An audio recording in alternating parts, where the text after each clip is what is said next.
What's up, everyone? Welcome to another edition of the Best Women's Boxing Show, period. Yes, you know who I'm with. I'm actually taller than him again. Mr. Sebastian Fundora, Towering Inferno. The short Towering Inferno today. How are you doing? Happy, grateful, very grateful to be here. I know, it's a redundant question. How's fight week? How's this? You already said your stuff. I know you're probably tired of talking about it, but we're not going to talk about it.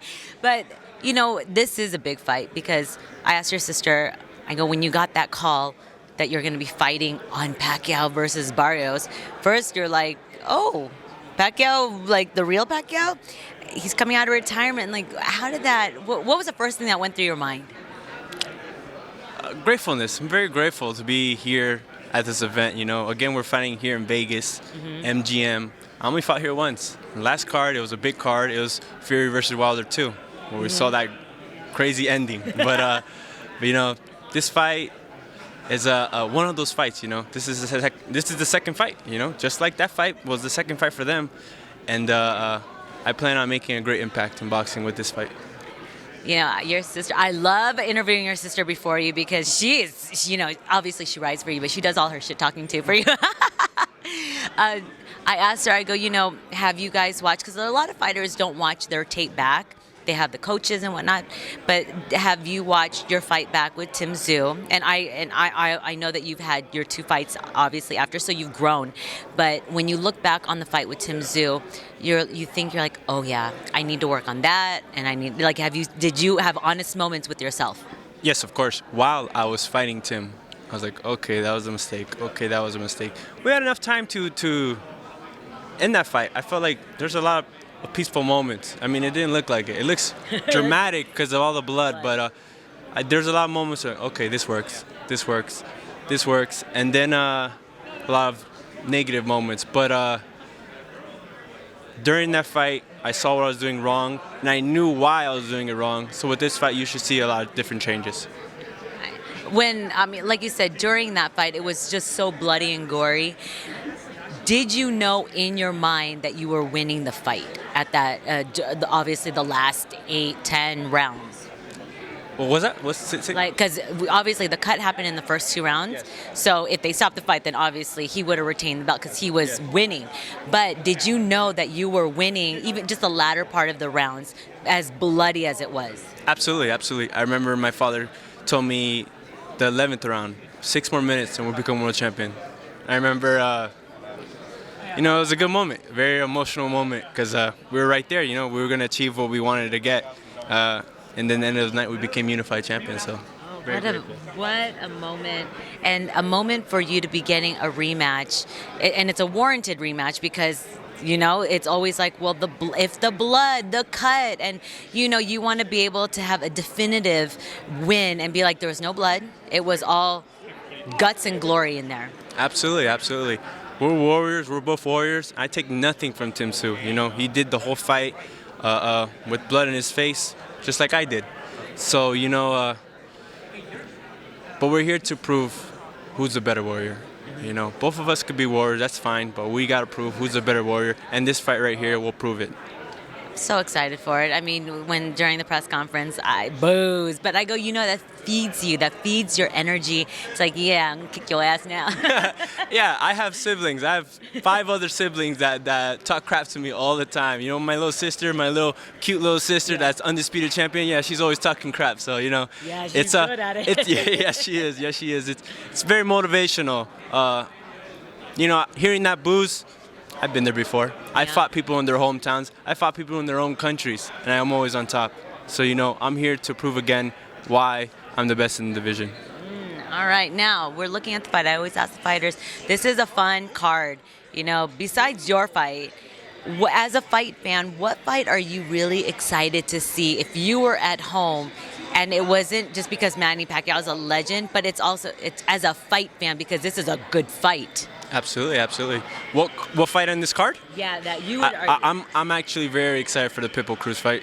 That's a rematch that everybody wants to see too, because that guy Fiero, he brought it last time. So let's see. Now he has a full camp. Now he has a good coach.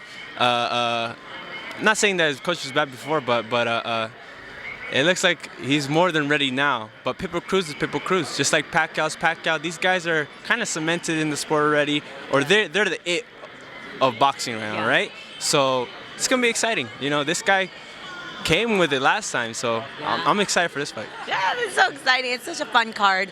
And then, of course, I gotta ask, Manny Pacquiao versus Barrios. What would be Manny's? What would go against Manny? We already know Barrios is younger. He's a champion. He's in his prime, and he's 4 years out. What would be his biggest enemy in the ring against Mario Barrios that night? Himself, because of the age. Of course, it's the obvious answer. No one wants to hear it. Pacquiao is an icon. Pacquiao doesn't have to come back to the sport. He's done everything times a million, you know? Well, 8 division world champion, you know? He's the real deal. Yeah. But Father Time is undefeated.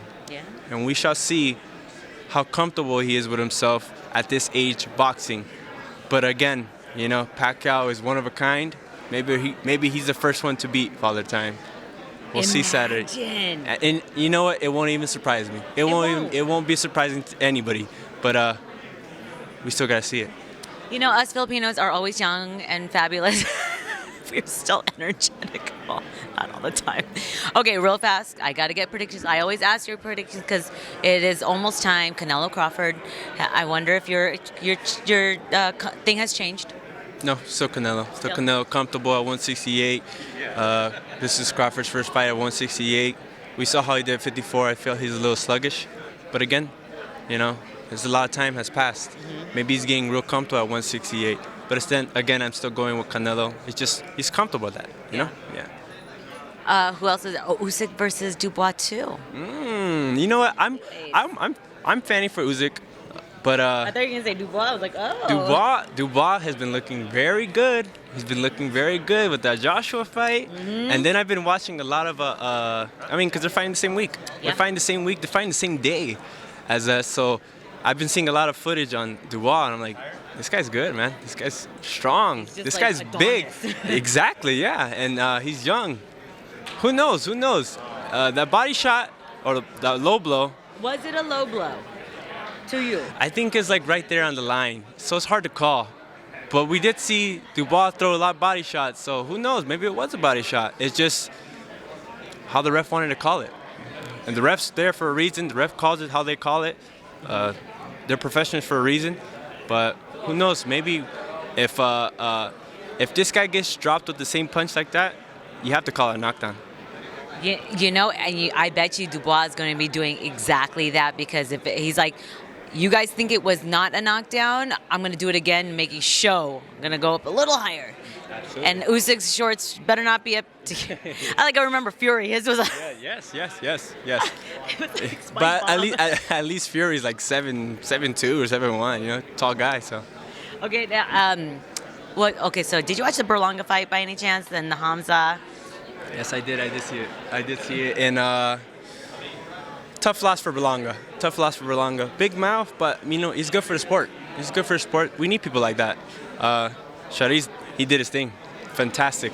Wonderful win for him. God bless him. You know, that was a great win. Tall, lanky like me, so, you know, I support him 100%. I love it. Your answer was so different compared to your sister's. When I said that, he's like, the king of New York.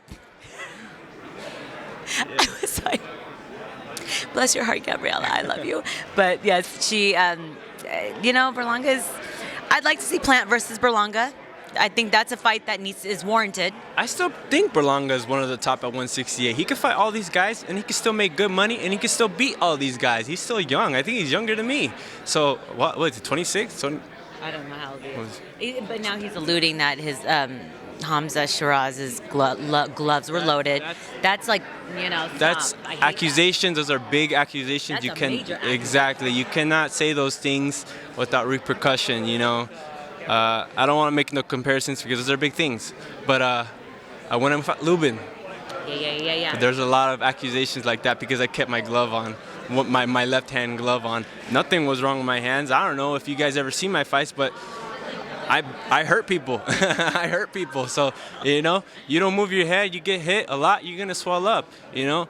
I think, you know, I'm not even going to say it, but there's a lot of...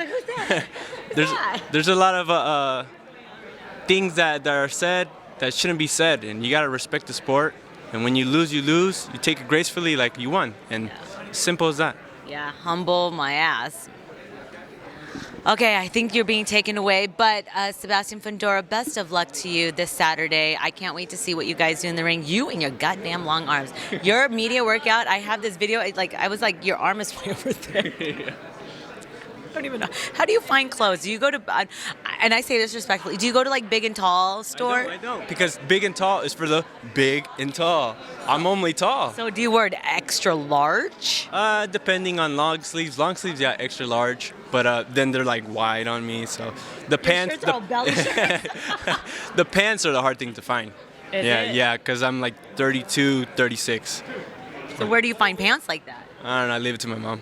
There you go. That's what mamas are for. Mothers know best. All right, Sebastian.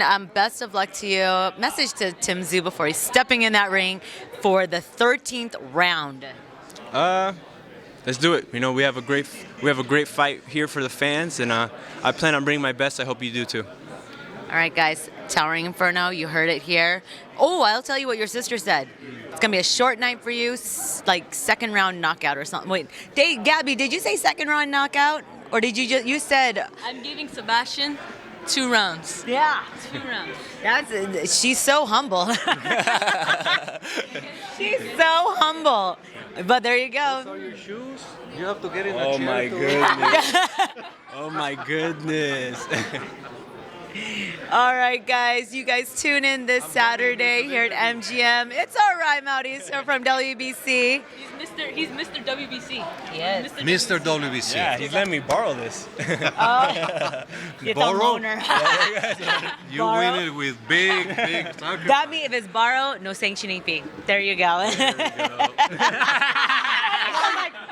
you have to ruin the moment? This is Spartan. All right, guys, tune in this Saturday. Come to MGM Grand. Sebastian Fundora is putting his belt on the line against Tim Tszyu once again in another, not bloody, but another war. I'm Cynthia Conte. See you guys at the fights. Bye, guys.